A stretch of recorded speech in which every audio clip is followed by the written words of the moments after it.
हूँ जिन लोगों ने इतना अच्छा कार्य इस चौराहे पर किया और हमारे मनीषी की प्रतिमा को स्थापित किया।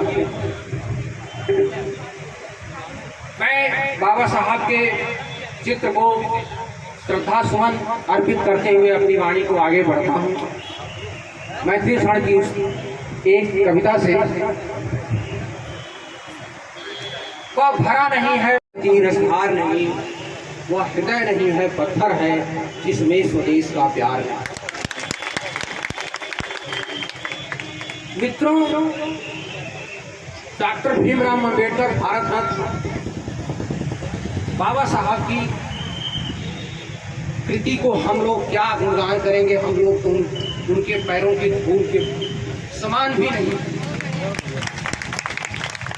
यहाँ अगर वर्षों उन पे चर्चा हो तब भी उनकी कथनी और करनी पूरी नहीं कर सकते।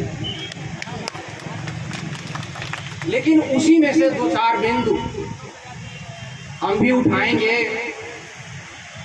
मित्रों, सबसे पहले मैं उनके गुरु डॉक्टर भीमराव अम्बेडकर, भारत रत्न के गुरु अम्बेडकर साहब को मैं बार बार प्रणाम करता हूं और उन पर श्रद्धा सुमन अर्पित करता हूं, जिन्होंने इस बहुमुखी विलक्षण को पहचाना। वो ऐसे शिक्षक थे जिन्होंने बाबा साहब को हर पग पग पर सहयोग प्रदान किया। उस जमाने में जब बाबा साहब या उस वर्ग के लोगों की परछाई भी पड़ना से आदमी अपवित्र हो जाता था। और बाबा साहब ने लिखा है कि हमको सबसे ज्यादा कष्ट तब हुआ था जब हमारे गुरु अम्बेडकर साहब की मृत्यु हुई। सम्मेलन में मैं और राय साहब इस त्रिवास का जब चयन हुआ तो मुझे बधाई पत्र लिखने वाले पूरे देश में एकमात्र वही व्यक्ति थे जिन्होंने हमें बधाई पत्र दिया।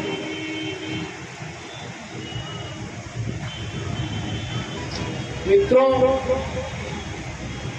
1930 में जब गोल में सम्मेलन 30 और 31 में पूर्ण हुआ तो उसके बदले जो कुछ हमें मिला या डॉक्टर भीमराव अम्बेडकर को जो कुछ मिला वो गांधी जी के अनशन से, नर्मदा जेल में अनशन से समाप्त हो गया। लेकिन मैं उस पर प्रश्न का जवाब देने का प्रयास करूंगा जिसमें ये कहा जाता है कि अरे आरक्षण तो केवल 10 वर्ष के लिए हुआ था, इसको बिना मतलब का 10-10 साल हर साल बढ़ा दिया जाता है। और टीवी पर पत्रकार जब पूछते हैं हमारे लोगों से तो हमारे लोग जवाब नहीं दे पाते कि 10 वर्ष के बाद तो हमको दया की भीख के रूप में बढ़ाया जाता है। नहीं, मैं आपको इसी का उद्भव बताता हूं कि ये 10 वर्ष मिला कैसे। गोल में सम्मेलन में गांधी जी ने जब भाषण दिया था तो उसमें कहा था, ये भी बात कहा था कि अम्बेडकर साहब मान जाइए, हमको 10 बरस दीजिएगा, जब यह देश आजाद हो जाएगा तो मैं इसी देश में यह संकल्प लेता हूं कि ब्राह्मण और भंगी को एक थाली में खाना खिलाऊंगा। क्या ये बोल सका है आज तक? फिर वही 10 बरस जब यहाँ पर आए और हमें 2 मत का अधिकार मिला तो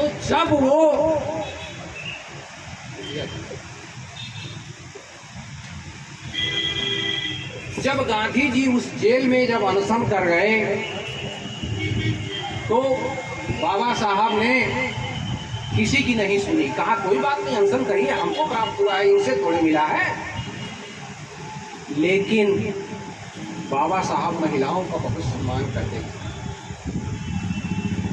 वही कस्तूरबा गांधी जो गांधी जी की पत्नी थी, बाबा साहब के सामने अपने झोली फैलाकर अपने पति की भीख मांगने लगी कि क्या हमारे पति मर जाएंगे, आप मान जाइए।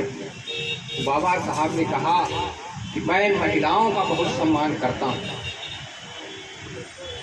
और एक महिला मुझसे भीख मांग रही है, मैं मान जाता हूं। और अपने गए नर्मदा जेल में 26 सितंबर 1932 की वो काली रात, और उनके साथ उस जमाने के जितना भी देश के नेता थे सब गए वहां। घनश्याम दास बिरला, मोतीलाल नेहरू, जवाहरलाल नेहरू और भी जितने भी नेता उस समय के आजादी के क्षेत्र में लड़ाई लड़े थे और उस समय के नेता थे, सब वहां गए।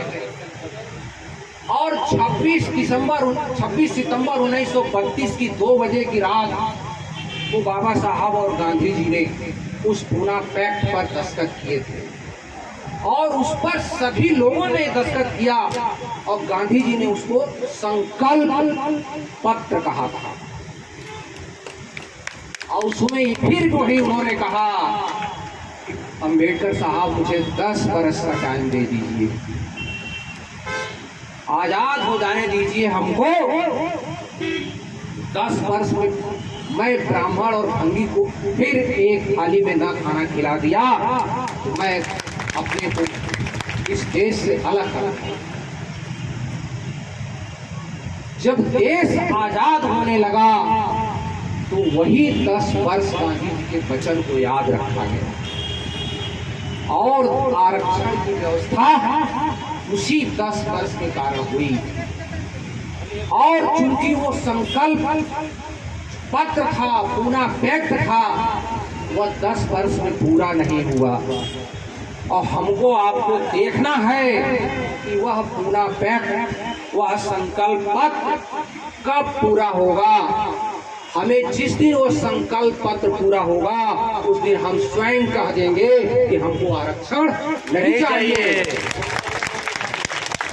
तो जब पत्रकार पूछते हैं तो हमारे लोग इस चीज को बता नहीं पाते, जिसके कारण वो चीज जो है जो कहनी चाहिए वो नहीं कह पाते हैं और ये कहते हैं कि हमको दया की भीख मिली है। लेकिन हमें आरक्षण दया की भीख नहीं है, हमें सामाजिक बराबरी प्राप्त करने के लिए इसको दिया गया। मित्रों, एक आध बहुत ज्यादा तो नहीं हो रहा है, सही है। बाबा साहब जब आजाद हो गया हिंदुस्तान तो एक अंग्रेज मिलने आया था। उसने जवाहरलाल नेहरू से भी समय लिया, गांधी जी से भी समय लिया और अंबेडकर साहब से भी समय लिया। बाबा साहब का पूरा जो जीवन है ना, बिल्कुल शीशे जैसा अनुकरणीय है हमारे और हमारे बच्चों और नौजवानों के। वह अंग्रेज आया तो सबसे पहले जवाहरलाल नेहरू के यहाँ गया। 8 बज गए थे, 8-9 के आसपास हो गया था, गेट बंद हो गया था, उसको धक्का देके बाहर कर दिया लोगों ने। अरे अब जो है हमारे नेता जो है वो सो गए हैं, अब नहीं मिलेंगे किसी से। बेचारा कहा नहीं भाई, मैं तो टाइम देकर आया हूँ। नहीं मिल पाया, लौट आया। फिर कहा यार गांधी जी से मैंने टाइम लिया था, तो गांधी जी के पास भी गया। तो अब उस समय तक वो जो है पहुंचते 9-10 बज गए। तो उनको भी वैसे वहीं से अंग्रेज को धक्का दे दिया। अरे नहीं वो गांधी जी अंदर चले गए, अब नहीं मिल सकते। अरे भाई मैं टाइम लेके आया हूँ ना। कहा नहीं यार कोई अब कल आइएगा, वो तो सो गए। अब उसको याद आया कि यार मैं फिर बाहर निकला, बड़ा अफसोस किया और वो निकला और कहा कि यार मैंने अम्बेडकर से भी समय लिया। तो बड़ा बेमन कहा यार जब 10 बजे नहीं मैं मिल पा रहा हूँ तो अब तो वहां तक जाते जाते पता नहीं कितना बजेगा, तो कैसे मिल पाऊँ। लेकिन गया और जाते जाते जहाँ पर बाबा साहब रहते थे वहाँ पर 2 बज गया उसको पहुँचते। बाहर गया, खड़ा था, देखा कि अंदर की सारी लाइटें बंद हो चुकी थी, लेकिन दूर से कमरे में लालटेन जल रही थी। तो सोचा कि अब क्या करें, 2 बज गया है, जाऊं न जाऊं, जाऊं न जाऊं। बहरहाल खटखटाया दरवाजा, तो अंदर से आवाज आई, कौन है? तो फला, मैं मिलने के लिए आया हूँ। अच्छा आइए आइए आइए आइए। तो ऐसे वो पैर आगे बढ़ा रहा, देख रहा है यार बाहर तो लाइट है, इनके यहाँ की लाइट खराब हो गई है क्या? तो बहरहाल गया, अंदर गया, बाबा साहब खड़े हुए, बुलाया आइए आइए आइए आइए। तो वहाँ वो बैठने से पहले चारों तरफ निरीक्षण करता है। वो कहता है, बाबा साहब, अरे भाई चारों तरफ तो लाइट जल रही है और आपने लालटेन जला रखी है, यहाँ क्या बात है? बाबा साहब ने कहा, अरे भाई देखिए तो टाइम क्या हो रहा है, अब 2 बज रहे हैं, तो हम इस समय कोई सरकारी कार्य थोड़े कर रहे हैं जो हम अपनी लाइट जलाएंगे, ये सरकारी लाइट है, हम आपसे मिलने का इंतजार कर रहे हैं, हम आपको बैठे हैं, हम लाइटें जल रही है, हम सरकारी चीज नहीं यूज कर सकते जब हम जो सरकारी काम नहीं कर रहे हैं। बहरहाल बैठा वो, कहा कि अरे भाई, बताने लगा कि मैं तो जवाहरलाल नेहरू के पास भी गया था मिलने और गांधी जी से मिलने गया था, लेकिन लोग वहां जाने नहीं दिए, लोग धक्का देके बाहर कर दिए, और आप तो 2 बजे रात को बैठे हैं और जग रहे हैं। तो बाबा साहब ने कहा था कि अरे भाई, उनके आदमी जग रहे हैं, मित्रों असली बात यह है, उनके आदमी जग रहे हैं इसलिए वो सो रहे हैं, हमारे लोग सो रहे हैं इसलिए मैं जग रहा हूं। तो मित्रों, कहने का मतलब ये है कि हम लोग को जगना चाहिए, हम लोग जग जाएं, बिना जगह कुछ होने वाला नहीं। मित्रों, इस तरह से बहुत सी कहानियां हैं बाबा साहब के जीवन की, और वो हमको प्रेरणा देती है। आज हमें ऊर्जा मिलती है उनके, जब थीसिस हम लोग पढ़ते हैं, वो गरीबी, वो कठिनाई। एक बार की बात है, बाबा साहब लंदन में पढ़ाई कर रहे थे, और आप हम जानते हैं कि उनको तो वही गायकवाड़ नरेश के जो स्कॉलरशिप मिलता था उसी से पढ़ते थे। और इधर रमा बम्बई में रह करके बच्चों को पालती थी, सुख दुख देखती थी, और पालती कैसे थी, वो कंडिया बेचती थी, सड़क के किनारे कंडिया बांध कर और उसको बेच कर अपने बच्चों को पालन पोषण करती थी। और हम जानते हैं कि बाबा साहब ने पढ़ाई के दौरान ही उनके कितने बच्चे मर गए हैं, लेकिन वो डिगे नहीं, कहे कि हमारा एक बच्चा मर रहा है लेकिन हजारों हजारों बच्चों के लिए मैं पढ़ रहा हूं। उसकी बेटी, रमा की बेटी इंदु बीमार थी, तो सोची कि कोई जुगाड़ नहीं हो रहा है, तो चलिए बाबा साहब को एक पत्र लिखती हूँ कि कुछ पैसे अगर स्कॉलरशिप के बचे हों तो भेजें। वो पत्र लेकर कहीं डाक खाने की तरफ जा रही थी, तब तक उधर से एक पत्र उनको बाबा साहब का मिलता। तो अब वो अपना पत्र मत पेटिका में, उसमें डाक पैड में न डालकर पहले उसको खोल के पढ़ती है। बाबा साहब लिखते हैं कि रमा, क्या करूं, मैं स्कॉलरशिप से मेरे खर्चे पूरे नहीं हो पा रहे, एक ही टाइम मैं खाना खाता हूं, एक टाइम उपवास रख के पढ़ाई करता हूं, अपने लोगों के लिए, अपने देश के लिए, और तुम बच्चों की पालन करना। मैं पढ़ लिख करके अपने देश के लिए आऊंगा जब ये सब रमा पढ़ती है तो अपना पत्र वो कहाँ से उसमें डाले, लौट आती है। और मित्रों लौट के आती है और घर पर उसकी बड़ी बेटी इंदु की मौत हो जाती है। तो ये थे हमारे बाबा साहब।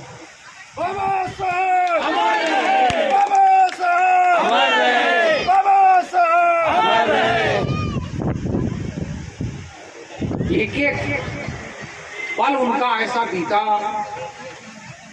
जो हमारे लिए अनुकरणीय है। प्रॉब्लम आप रूपी पर उन्होंने किताब लिखा, किसी से लिखी। प्रॉब्लम आप रूपी मतलब उनको यह चीज कैसे दिमाग में आया बताइए। ऐसी ऐसी अनोखी चीजें। जब पाकिस्तान बनने लगा, मांग उठने लगी, तो उन्हें हार्ट ऑफ पाकिस्तान एक किताब लिखी।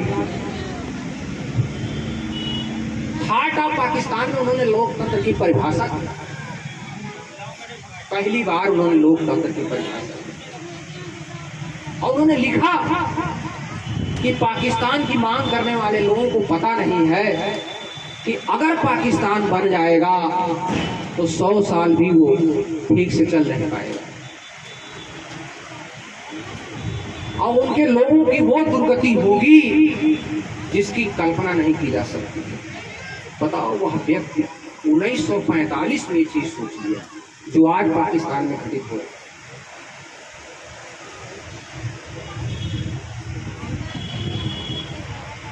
गांधी को जब गोली मार दी गई, गांधी के ही लोगों ने गोली मार दी, तो उसकी वकालत हमारे इसी मनीषी ने किया। कहा कि मैं हत्यारे को फांसी के फंदे तक पहुंचाऊंगा। मित्रों बाबा साहब चाहते तो उसमें कितने लोगों को फांसी हो जाती, लेकिन वीर सावरकर आज लोगों इसलिए छूटे कि बाबा साहब ने कहा कि मैं किसी के साथ अन्याय नहीं। और वीर सावरकर जो बड़े पूजनीय हैं आरएसएस के, वो इसीलिए छूटे क्योंकि उनको गलत रूप में फंसाया गया। तो एक एक चीज उनकी हमारे लिए अनुकरणीय है। 1935 में ओबीसी का सम्मेलन हो रहा था और काला कालेलकर साहब उसकी अध्यक्षता कर रहे थे 1935 में। और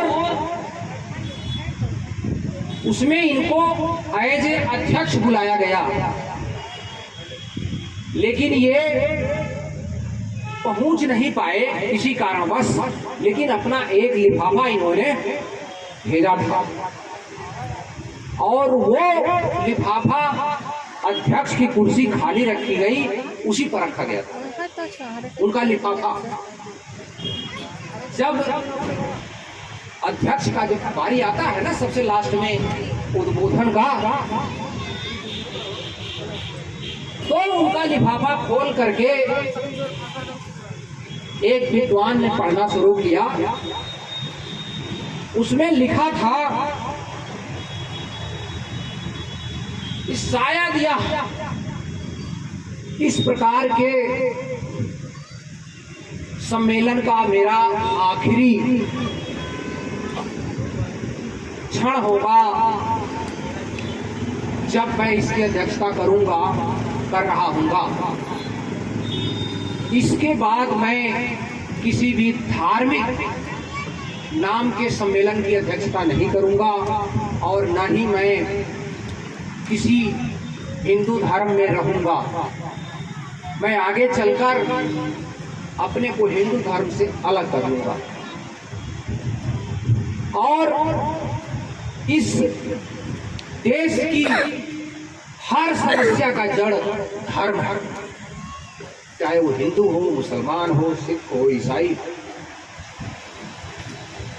होना यह चाहिए कि जितने भी ये धार्मिक किताबें हैं जिनके कारण ये समस्या पैदा होती है, इसमें डायनामाइट लगा करके विस्फोट से उड़ा देना चाहिए।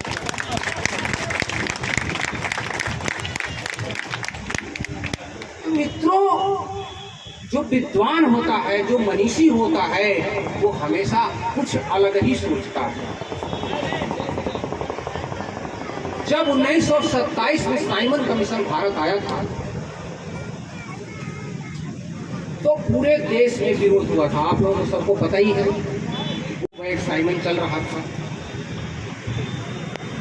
बाबा साहब पूरे देश में एक ऐसे व्यक्ति थे जिन्होंने साइमन कमीशन के सामने प्रस्तुत होकर के गवाही दी,